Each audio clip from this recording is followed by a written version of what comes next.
안녕하세요. 오늘 순례 얘기를 할 거예요. 제 4장, 책에 보면 제 4장 순례라고 하는 부분이 있고, 어디를 다닐 건가에 대한 그런 내용이라고 보시면 돼요. 그래서 성지란 어딘가. 제가 또 원래, 답사 전문, 제가 원래 잔뼈가 굵은 게 답사라서, 그래서 제, 유튜브 채널이나 안 그러면 밴드가 다 쏘댕기기로, 쏘댕기기 처음에 되게 그지 같다고 사람들이 장명을 어떻게 그렇게 하냐 하는데 나중에는 이름 잘 졌다 뭐 이렇게 모르겠어요. 그래서 세상이라는 게 참 묘한 거예요. 이게 될 때까지 그냥 기다리면 돼. 그래서 원래 저는 어디 다니는 성격이 아니에요. 그래서 면허도 없는 거고, 그리고 다니는 거 굉장히 귀찮아합니다. 그런데 이렇게 다니게 된 이유는 살라고. 그래서 그러다 보니까 제가 다른 사람보다 공부를 하는데 굉장히 유리해진 이유가 뭐냐면 사실은 많이 다녀봐서일 거예요. 그리고 그걸 이제 가면 설명도 좀 해봐야 되고 뭐 이러다 보니까 이제 외우게 되는 거죠. 그리고 관심도 있고, 뭐, 관심이 있으니까 외우니까 설명하고 뭐 이렇겠죠. 제가 처음에 갈 때, 맨 처음에, 외국 성지순례를 가고 싶었는데, 뭐 마땅한 방법도 없고, 그래서 제가 그렇게 얘기를 했었어요. 그 모모절에 있을 때, 모든 불교 여행사는 아시는지 모르겠는데, 그냥 뭐 대놓고 얘기해도 됩니다. 15+1입니다. 그러니까 15명을 모집을 해오면 한 명이 공짜예요. 그러니까 15+1, 그 다음에 30+2 이렇게 되는 거예요. 그렇게 해서 사람들을 제가 이렇게 내가 가면 설명을 해주겠다 라고 얘기를 한 거고 안 가봤습니다. 하지만 저는 거짓말을 하지 않습니다.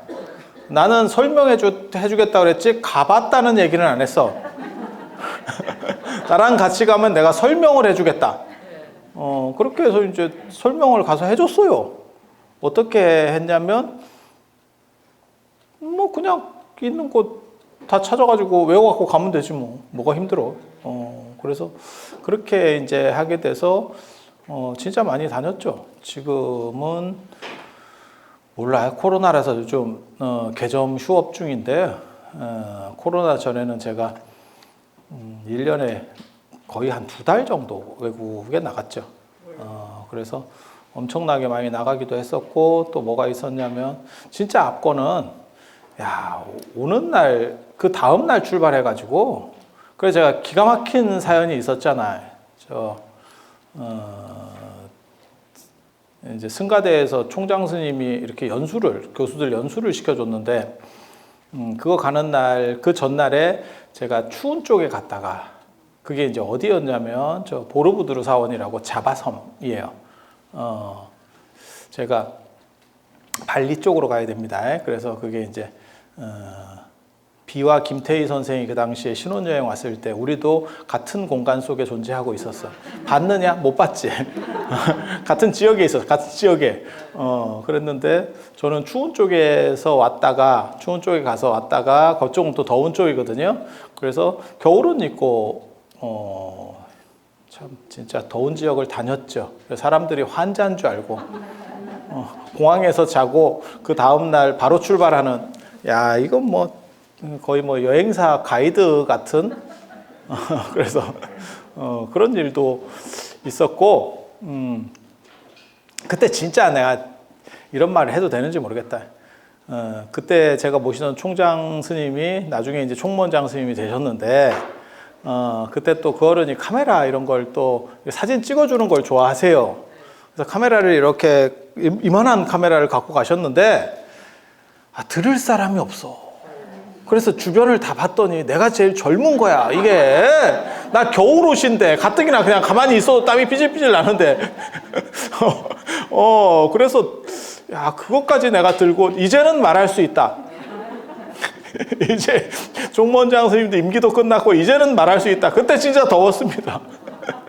그래서 제가 총무원장 선생님 임기 끝나셔서 제가 책을 만들어 드렸는데 그때 그런 얘기를 맨 뒤에 후기에다가 썼었어요. 그때 그런 게 굉장히 저한테는 감사했습니다. 그때 사진도 다 찍어주시고 여론이 개별적으로 다 또 인화도 해줬어요. 우리를 다 개별 사진으로 단체 사진을 뽑아준 게 아니고 갔다 오셔가지고 그래서 야 어른이 이게 하기가 굉장히 어려운 일인데 그리고 바쁘신 분이 이런 거 하기가 그건 밑에 사람 시키지도 못합니다. 그건 누구누구를 어떻게 잘 나온 사진을 추려서 줘야 되기 때문에 그래서 그런 사연들도 제가 썼었죠. 그래서 제가 원래 이런 답사 전문 진짜 어떻게 보면 개뿔도 모르고 사람을 끌고 다니는 그런 쪽입니다. 그리고 그렇게 끌고 다니기 위해서는 뭐가 필요하냐면 많은 부분들을 기억해야 될 부분이 있죠.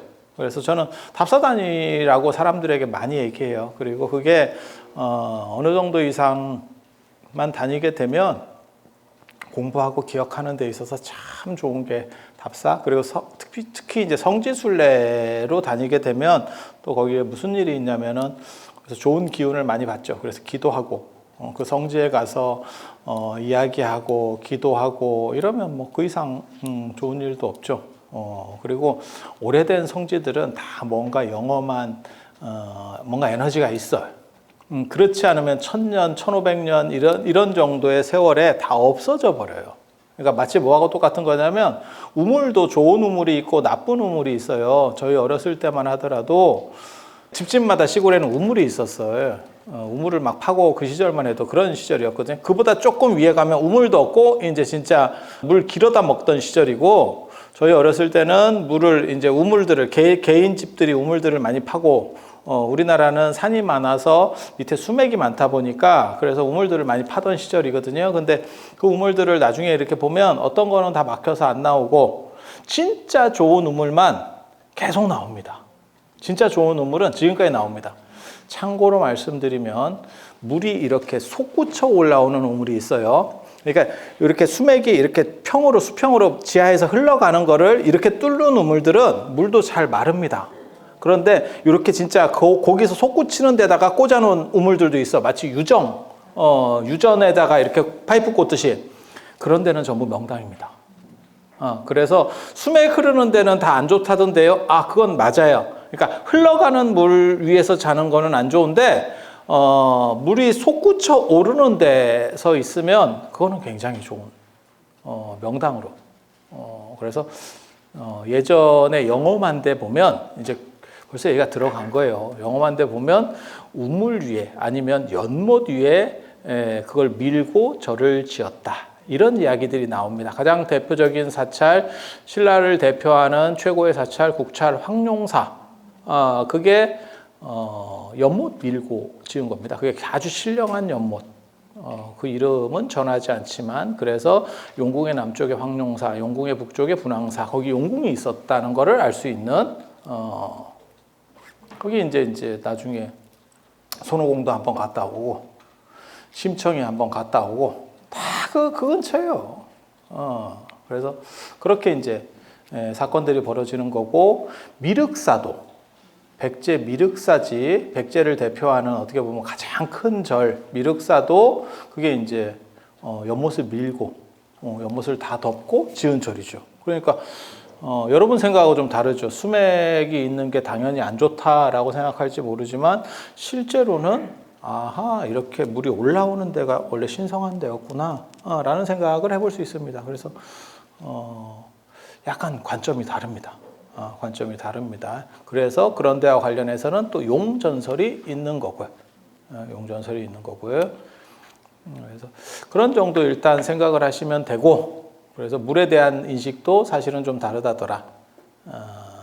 그래서 그런 걸 생각을 하시면 좀 괜찮을 것 같고, 이제 다니는 데를 보다 보면 이제 뭐 외국도 나갈 수 있고, 그 다음에 우리나라도 갈 수 있고, 그리고 가다 보면 그 절이 끝까지 버티는 절이 있고 사라지는 절이 있습니다.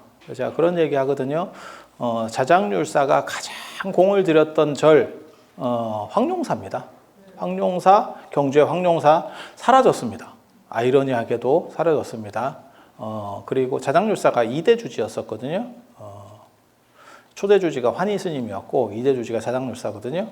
그리고 두 번째로 큰 공을 들였던 게 울산에 있었던 태화사입니다. 태화사 사라졌습니다. 사라졌습니다. 그래서 태화사는 사라지고 울산에는 태화동, 태화나루, 태화루 이런 것들만 남았죠. 태화강 지명으로만 남았고 절은 사라졌어요. 그리고 자장률사가 그냥 이렇게 그렇게까지 공 안 들인 절이 세 군데가 있죠. 그게 통도사, 그 다음에 월정사, 그 다음에 정암사 이런 절들이거든요. 크게 그러니까 앞에 이 절들에 비해서 떨어진다는 거예요. 그런데 아이러니하게도 그런 절은 살아남았죠. 그래서 통도사가 지금은 어떻게 보면 최근까지도 남한에 있는 사찰 중에는 가장 큰 절이었고 지금은 월정사가 더 큽니다. 월정사 앞쪽에 명상마을 같은 3만 평 정도를 막 불사를 해가지고 지금은 월정사가 오히려 규모가 더 커요. 그러니까 본절만한 게 하나 또 생겼지. 그래서 어떻게 보면 제일 큰 두 절이 다 자장률사 입장에서는 약간 이렇게 한 단계 떨어뜨린 절에서 이게 이렇게 됐고 참 아이러니한 거지. 인생 참 묘하지 진짜. 그래서 절이 이제 처음에 영험한 것도 있고 첫 끝발이 개끝발 같이 돼가지고 나중에는 이렇게 사라지는 절도 있고 그런데 1000년 이상 끝까지 버티고 있다는 거는 다 뭔가 에너지가 있는 겁니다. 그래서 그거는 뭐 중국이나 이런 데 가서도 마찬가지인 거고 우리나라도 마찬가지인 거고 그런 대표적인 데가 어디 있을까와 관련된 이야기를 하는 거예요. 그래서 우물도 마르는 우물이 있고 안 마르는 우물이 있어요. 황룡사 우물은 아이러니하게도 지금까지 물은 계속 나옵니다. 물은 절은 사라졌는데 물만 계속 나와. 물이 나오는 게 아니고 절이 있어야 될 건데 절은 사라졌고 물만 나오죠. 그래서 모르겠어요. 저는 황룡사 그 우물을 한번 개인적으로는 먹어봤으면 이런 생각을 했는데 거기는 먹을 수는 없습니다. 그 비슷한 수원의 물이 분황사 쪽에 있죠. 그래서 그 물은 먹을 수 있어요. 그래서 그거 먹어보면 맛이 약간 비리죠. 왜? 거기 용살거든. 용살거든. 그래서 약간 비린데 뭐 그러려하면 돼. 그래서 그 황룡사 용 아세요? 거기 용 튀어나와가지고 그래서 거기를 이제 황룡사라고 하는데 황룡이 튀어나왔다잖아요. 진흥왕 때. 그래서 거기 이제 진흥왕이 궁궐을 지으려고 했더니 용이 튀어나와서 황룡사라고 했다. 뭐 이런 얘기 다 아시잖아요. 한 번씩은 들어봤을 법한 이야기. 그리고 그 용의 아버지가 중국 산서성 오대산에 살아요. 그래서 그 용 아버지 찾으러 제가 또 갔었고 만나지는 못했습니다. 그 용 아버지 집 팔고 갔는 갑더라고요. 그 용 아버지가 사는 데가 태화지입니다. 태화지. 그래서 울산에 태화사라고 하는 절을 짓게 되는 거거든요. 자장률사가. 그런데 그 태화지가 중국 태화지가 지금은 자리를 찾을 수가 없어요. 다 그러니까 물길이 바뀌어 버려서 없어진 거예요. 그 자리를 유일하게 아는 사람이 접니다. 딴 사람들 그 자리 잘 모릅니다. 자리도 몰라. 그러니까 이게 평지가 됐기 때문에 사람들은 못 찾아요. 근데 우리 같은 사람은 이제 우리가 전공자니까 제가 자장률사로 박사 논문을 썼으니까 대충 어딘지 이제 거진압니다. 100%냐? 모르겠어요. 안 파봐갖고. 근데 딱 보면 저기 이렇게 다 신호가 와. 그래서 내가 용 잘 있나 이렇게 물어봤는데 대답이 없더라고. 근데 이제 태화지 용은 중국말을 하니까 한국말을 못 알아들었을 수도 있고 그런 다 이제 사연이 있어. 그래서 내가 번역기 돌려라. 그런 조언을 해줬는데 알아들었을란가 모르겠어. 구글 번역기 쓰면 엉간이는 된다. 이 얘기를 해주고 싶었지만 그래서 그 태화지 용이 우리나라 황룡사 용의 아버지예요. 기록에 그렇게 나온다니까. 이런 얘기를 할 때 사람들이 뭐 저런 말을 지금 이런 시절에 하고 있노 이렇게 보시는 분도 있는데 그냥 나와서 하는 얘기예요. 제가 지어내는 건 아닙니다. 그리고 이 책에 보면 이제 삼보사찰 이야기. 이런 절들은 없어진 절이잖아요. 그러니까는 참 그 진짜 인생 아이러니한 거야. 황룡사가 천년에 어떻게 보면 최고 사찰이었는데 지금은 사라졌고 그 황룡사 밑에 떨거리로 있던 어떻게 보면 그보다 레벨이 떨어지는 절이 불국사, 그 다음에 기림사 이런 절들이거든요. 그런데 기림사가 원래는 본사였었습니다. 일제강점기 때나 이런 때는. 불국사는 박정희 대통령 때 이렇게 불사를 해서 여러분들이 신혼여행도 가셨었고 그 다음에 수학여행을 가신 분도 있었고 그렇게 된 거죠. 그래서 그런 사연들이 있었는데 또 막상 불국사가 불사가 다 끝나고 나니까 기림사가 본사에서 밀려나서 지금은 불국사 밑으로 들어갔죠. 원래는 기림사가 위에고 불국사가 쫄이었는데 지금은 갑자기 또 뒤집어졌죠. 황룡사가 또 만들어지면 세상 어떻게 될지 모르죠. 또 불국사도 말사가 될 수 있나? 뭐 이렇게 세상이라는 게 참 묘한 거예요. 절에도 팔자가 있다니까. 사람만 팔자가 있는 게 아니고 절에도 팔자가 있어요. 제가 그런 얘기도 하거든. 강원도에 일제강점기 때 사찰령에 의하면 1910년에 사찰령에 의하면 세 개의 본사가 있었어요. 강원도에 세 개의 본사가. 그게 어디냐면 금강산의 유점사라고 들어보셨습니까? 느릅나무절이라고 엄청나게 대단한 절이에요. 금강산을 대표하는 최고의 사찰. 금강산에는 본사급 사찰이 4개나 있거든요.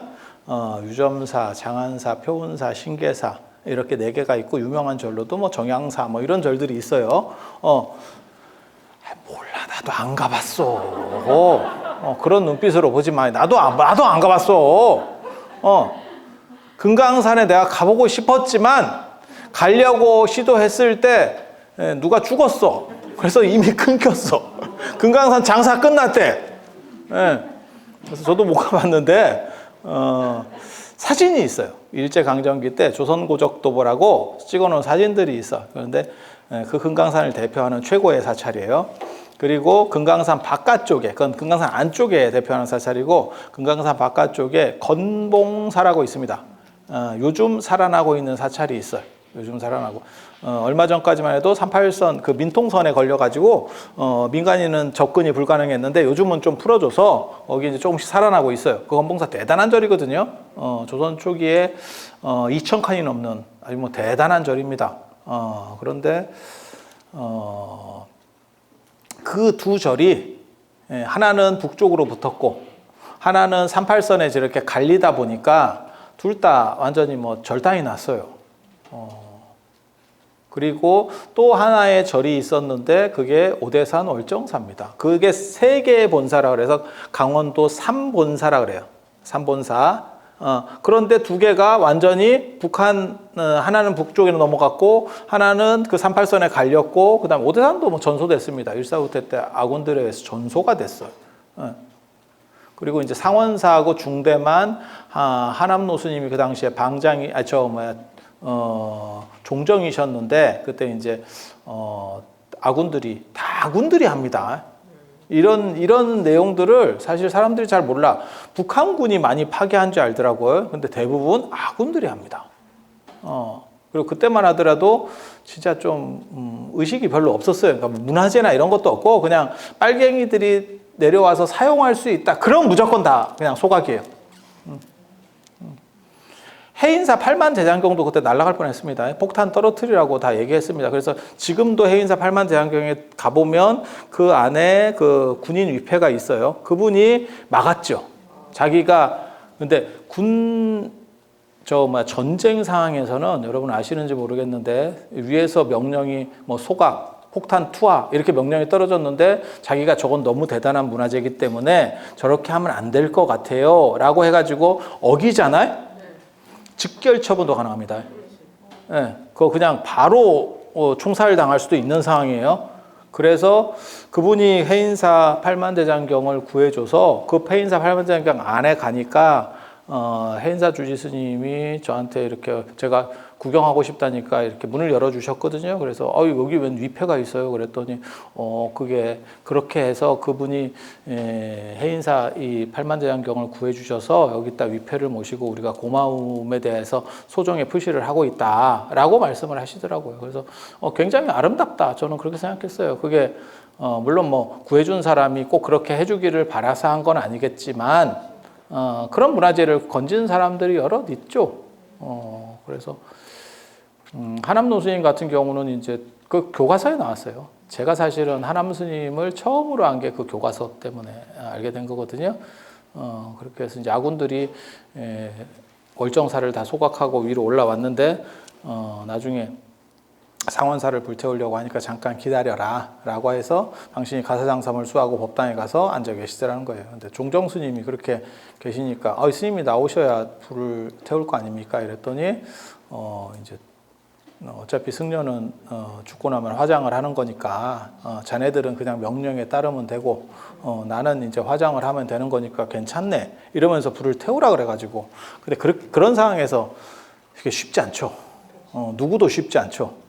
그래서 문짝만 띄어서 소각하고 갔다라고 하는 내용이 있어요.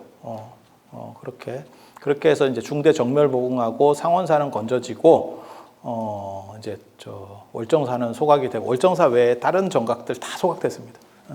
싹 소각되고 그래서 그런 일들이 벌어졌는데 월정사는 그나마 민통선 아래쪽에 있었기 때문에 스님들이 가셔서 그 만화노 스님이라고 하는 만화노 스님 그 다음에 탄원노 스님 같은 어른들이 가셔서 그때 이제 전쟁 끝나기 전에 하남노 스님은 돌아가셨고 그래서 그분들이 이제 다 불사를 해서 지금 터를 만들게 된 거고 그리고 지금 주지 스님이나 이런 분들이 크게 절을 다시 일으킨 거고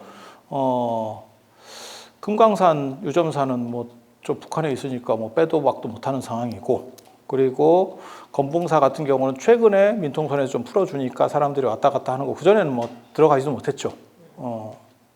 못 들어가서 다행인 점도 하나 있습니다. 부처님 치사리가 그대로 남았죠.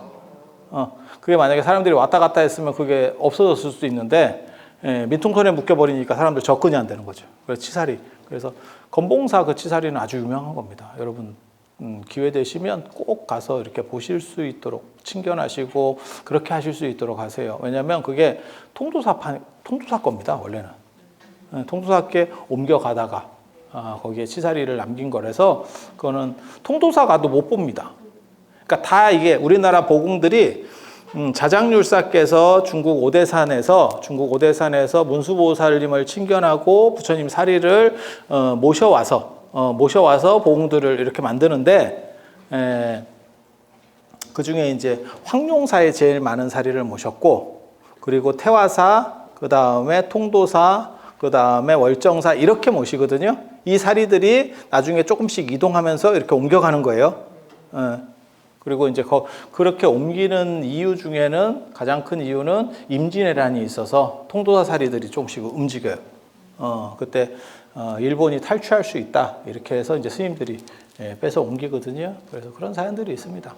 그 과정에서 이제 가장 대표적으로 지금 현재 눈에 볼 수 있는 사리가 건봉사에 모셔져 있다더라 라는 거 기본적으로 이해를 하시면 되겠습니다. 그래서 통도사에 가서도 사리를 볼 수 없고요. 그리고 월정사에 와도 월정사 중대, 오대산 중대에 와도 사리를 친견할 수 없습니다. 정밀보궁에 가도. 그런데 건봉사에 가면 볼 수 있다더라. 그리고 건봉사가 저게 이제 소각되고 그 다음에 지금 이제 다시 이렇게 재건하는 과정에서 조금 열악하니까 저 사리들을 자꾸 이렇게 보여주는 거예요. 만약에 절이 안정이 돼 있잖아요. 쉽게 안 보여줄 겁니다. 그래서 꼭 가서 그 치사리라고 하는 거거든요. 치아사리. 그래서 꼭 이렇게 친견하실 수 있도록 그렇게 하세요. 그래서 이 세 절이 강원도 삼본사가 두 개는 절당이 났고 하나는 불난 거를 지금 복구시켜가지고 지금까지 온 거고 그 덕분에 이제 강원도에는 본사가 하나밖에 안 남은 거죠. 오대산 월정사. 그래서 갑자기 뜬금없이 본사가 된 데가 신흥사입니다. 설악산 신흥사. 그래서 제가 그런 얘기 하거든요. 우리나라가 남북 통일이 안 되는 이유 중에 하나가 뭐냐면 설악산 산신과 신흥사 때문이다. 남북 통일이 되면 설악산이 별 볼 일 없어집니다. 그러면서 금강산으로 원래 그랬었어요. 조선시대 때나 이런 때 설악산은 금강산보다 레벨이 한참 떨어져요. 그래서 같은 값이면 다 설악산으로 안 가고 신흥사로 가는 거예요. 금강산으로 가는 거예요. 울산바위 전설 들어보셨잖아요. 울산에서부터 금강산에서 바위 모집한다니까 울산에서부터 거기가 같대잖아. 가다가 그게 굉장히 시사하는 바가 큰 얘기예요. 가다가 약간 쩔이어가지고 쉽게 말해서 떨어져서 다 못 가고 설악산까지만 갔다가 그게 울산바위가 된 거잖아요. 그런 얘기 한 번씩 들어보셨죠? 그 얘기는 뭐냐? 최고급들은 다 금강산에 있는 거고 약간 떨어지는 데 중에서 최고가 된 게 울산바위. 제가 울산바위에 가서 얘기해 줬습니다. 너 설악산 안 가기 천만다행이다. 그거 갔으면 지금 절대 안 났다. 네가 영험한 게 있었다. 네가 한국전쟁을 예언했구나. 그래서 그런 정도 생각을 하시면 되고, 그래서 신흥사 같은 경우는 최근에 뜬 절이에요. 그래서 가보시면 생각보다 본산대도 생각보다 절이 작아요. 맞습니다. 왜? 원래 큰 절이 아니고 대타로 들어온 절이라서 그래요. 그래서 신흥사가 본사가 된 거는 어떻게 보면 운이 좋아서 한국전쟁에서 최대 수혜주입니다. 신흥사와 설악산이. 그래서 그게 이제 통일되면 좀 쓸쓸할 거다. 물론 뭐 통일돼도 그렇게 크게 바뀌진 않을 거예요. 한번 이렇게 길이 뚫리면 그쪽으로 사람들이 많이 움직이기 때문에. 그런데 분명한 거는 설악산은 금강산 있을 때는 쩔이었습니다.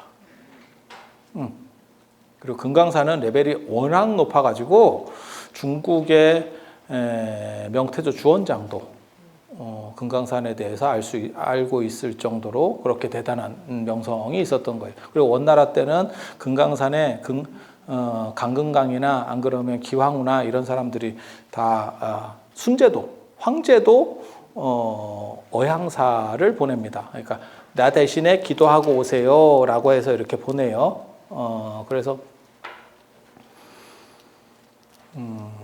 그런 과정에서 그런 어향사 신분 으로 오신 분이 인도 분 중에 지공 스님이라고 하시는 분도 계시고 뭐 이런 사연들이 있습니다. 복잡한 사연들이 있어. 그래서 황제도 존숭을 했던 산, 그 다음에 원나라 황실에서도 굉장히 높이 봤던 산이 금강산이라더라. 그리고 이 금강산이 이렇게 대단하기 때문에 일제강점기 때도 금강산에는 본사가 2개나 있는 거예요.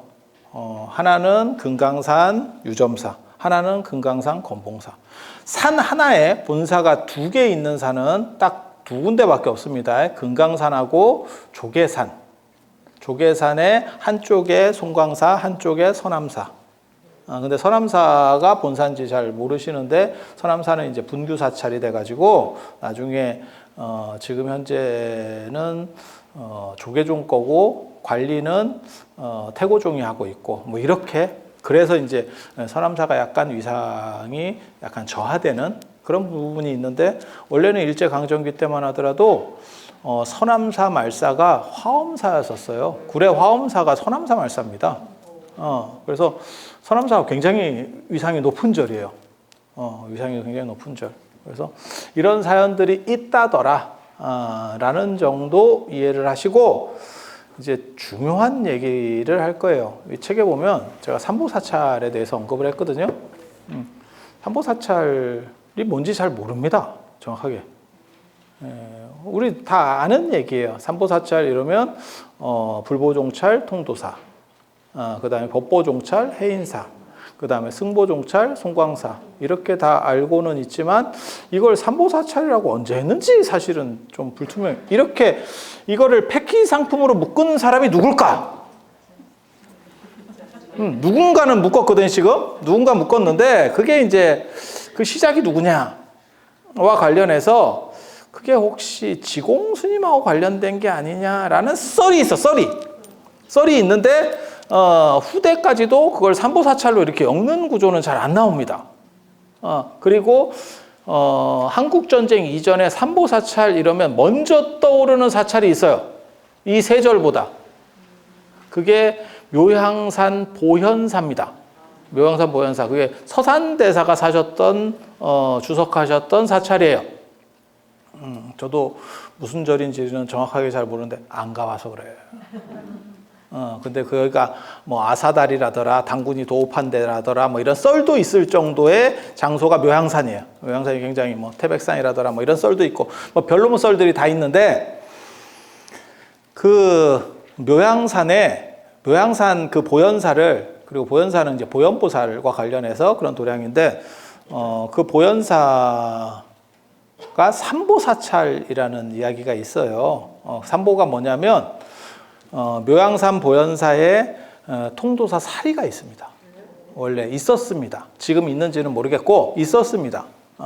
그게 임진왜란 때 통도사 사리를 빼서 올리거든요. 끌어올리거든요. 피난. 그러니까 사리가 피난을 와요. 사리하고 실록이 피난 옵니다. 북쪽으로. 그런데 거기에 총대장이 누구였냐면 아시다시피 서산대사예요. 그러니까 통도사 사리가 묘향산 보현사로 가는 거예요. 그리고 실록도 나중에 그쪽으로 올라갑니다. 전주 사고에 있었던 실록도 올라가요. 그렇게 올라가가지고 나중에 보관을 하다가 전쟁이 어느 정도 끝나고 난 뒤에 다시 본자리로 돌아가는 게 좋다라고 서산대사가 말씀을 하셔서 다시 통도사로 그 사리가 되돌아옵니다.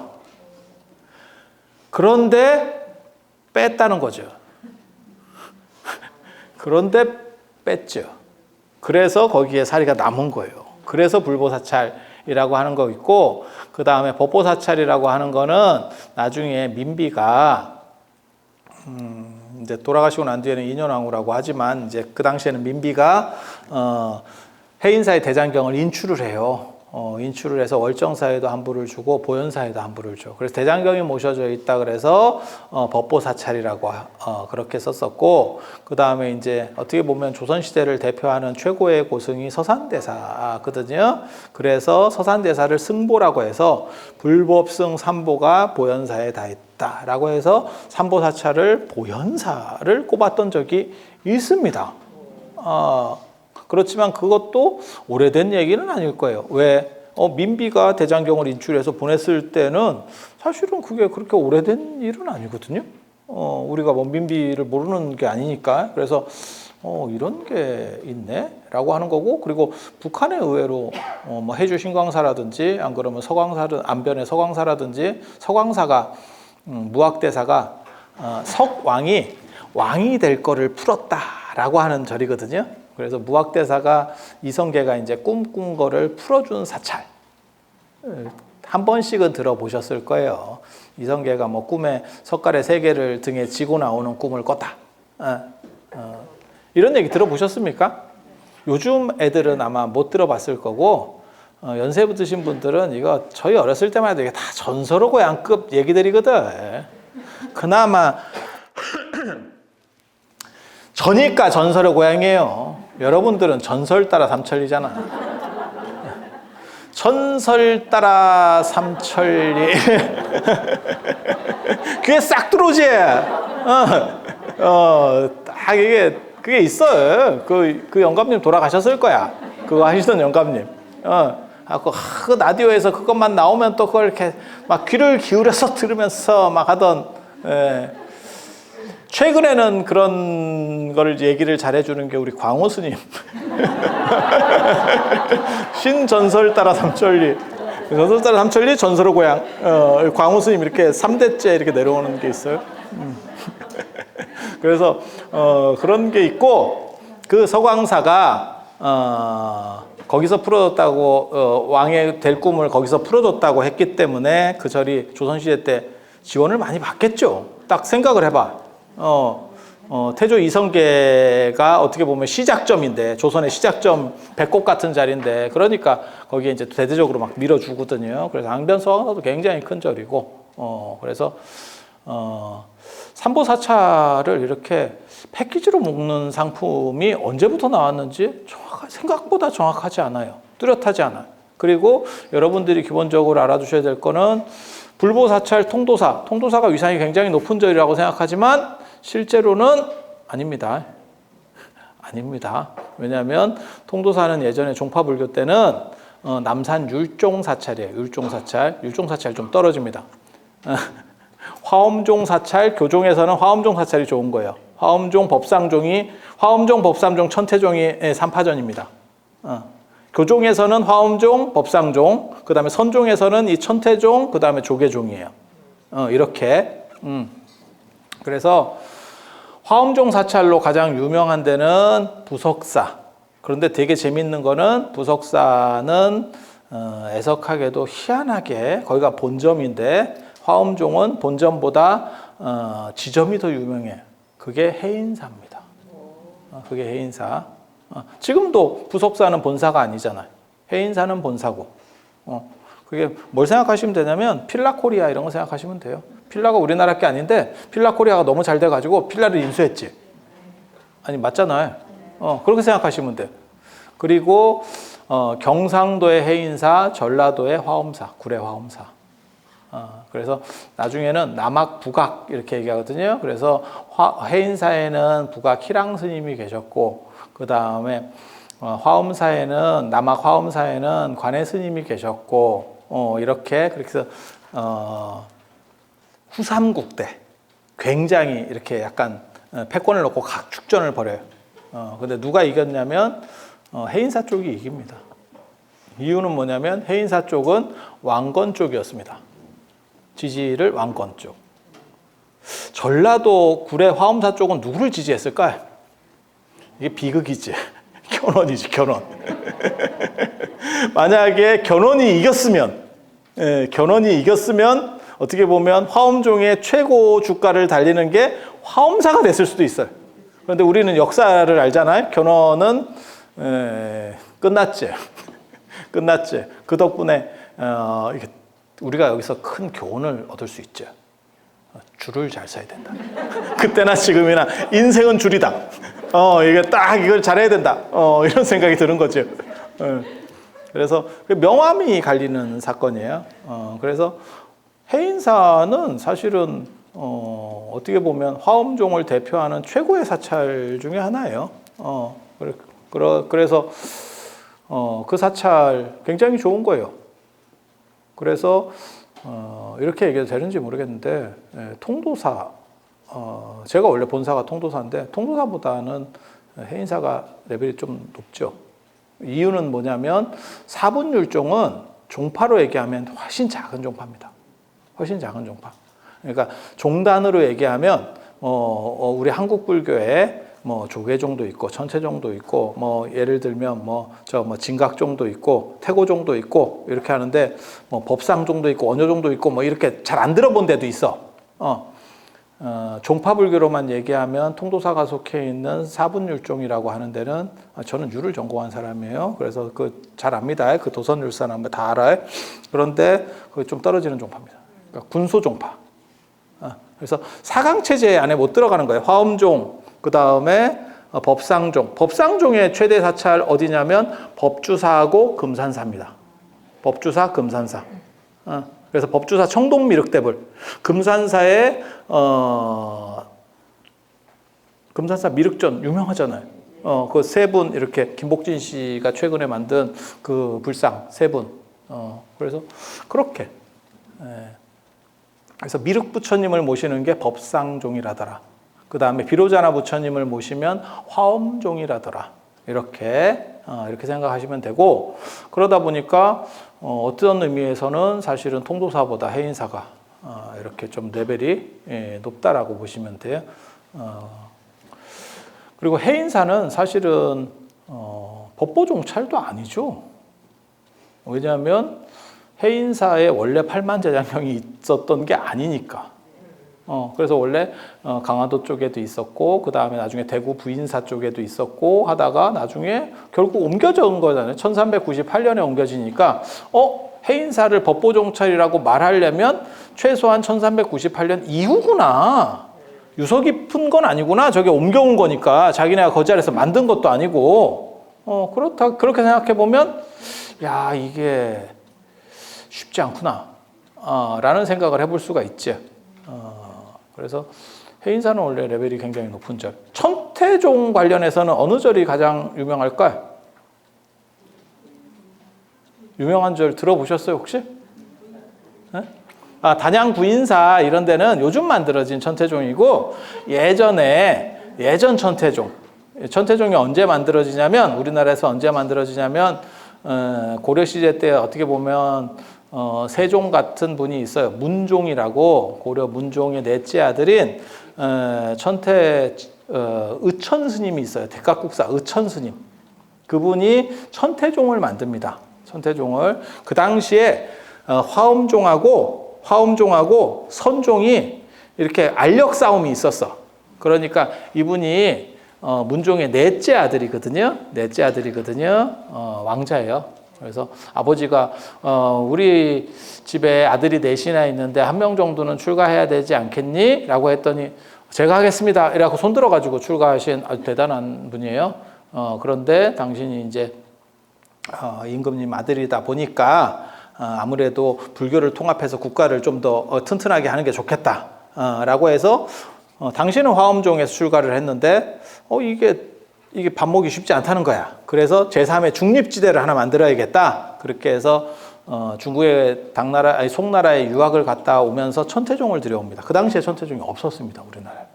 그 천태종을 들여오는데 이제 후발주자인 거지.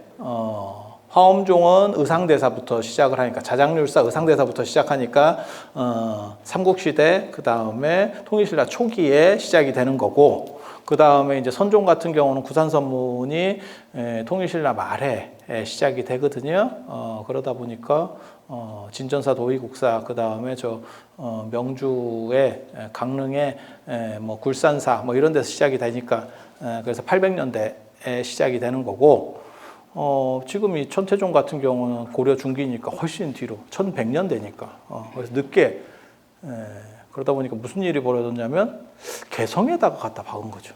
당신이 왕자고 이러니까 국청사를 개성에 진 거예요. 아이러니하게도 수도가 바뀌면서 그 절들이 이제 쪼그라들기 시작하는 거죠.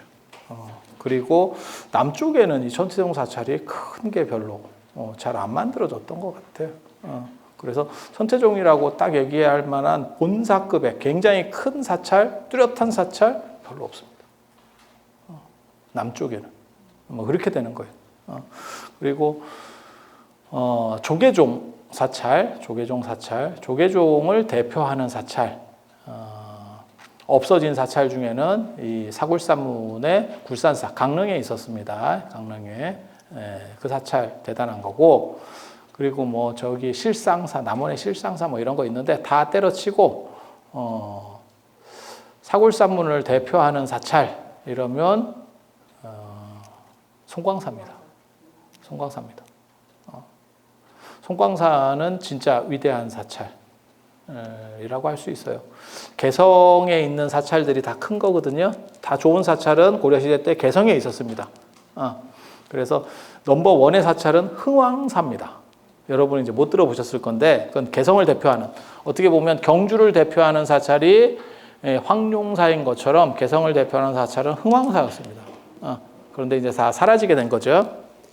그리고 불교를 어떻게 보면 불교가 국교로서 약간 방만해지니까 수행 전통으로 되돌려야겠다라고 해서 땅 끝까지 가서 개성에서부터 순천 송광사까지 간다고 생각해봐요. 야, 그거 진짜 갈 때까지 다 간 거죠.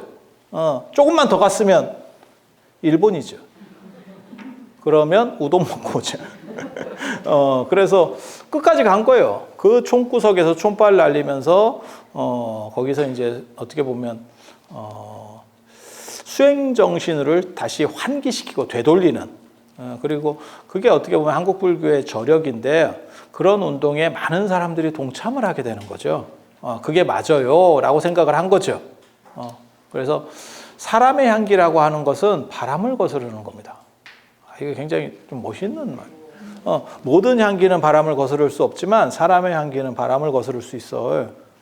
그래서 우리도 그런 거 있잖아요. 저 같은 사람도 오대산에 있는 것보다 이런 도시에 나오면 더 좋을 건데 맨날 이런 생각을 하고 있죠. 그런 생각을 하지만 진정 강자는 그런 데서 다 돼요. 촌발 날리는 데서 다 되는 거예요. 명필이 붓갈이냐 이러잖아요. 그래서 우리는 붓을 가려요. 그래서 우리는 붓을 가리는 거야. 붓마저도 안 가리면 너무 힘들어져.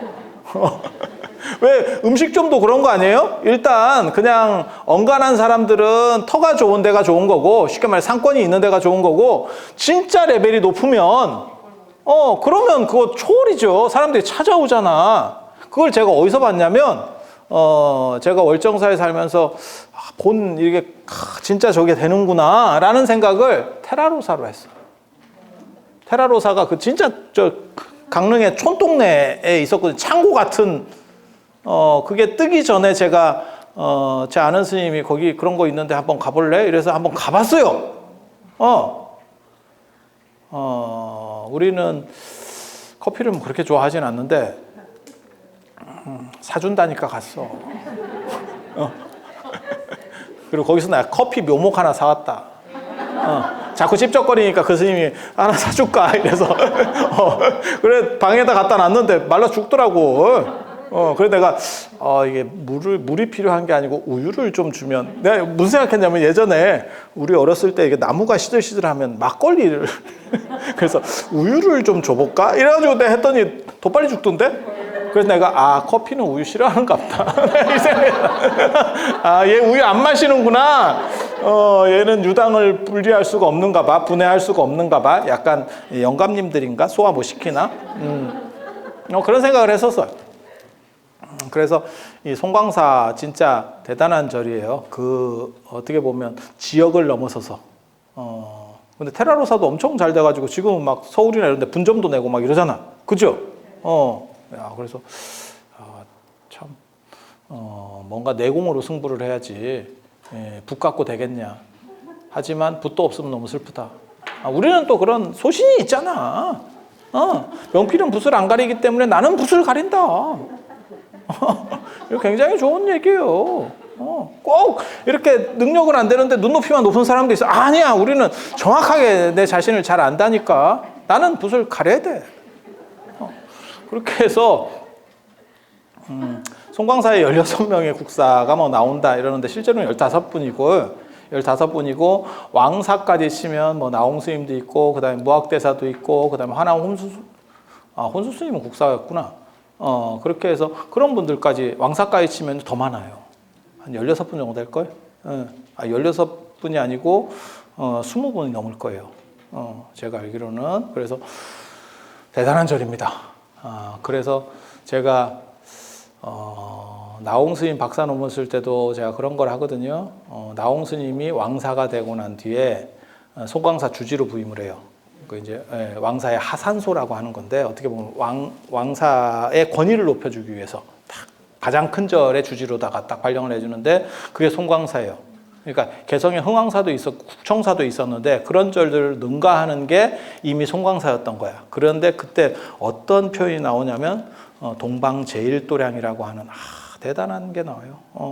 그러니까 동방에서, 그러니까 어떻게 보면 우리 고려에서 최고의 사찰 송광사라고 하는 게 동방제일도량 송광사 주지 딱 이렇게 너무 멋있지 않아요? 왜 그게 대단하다고 보는 거냐면 진울 스님이나 나홍 스님이나 몇백 년 차이 안 나요.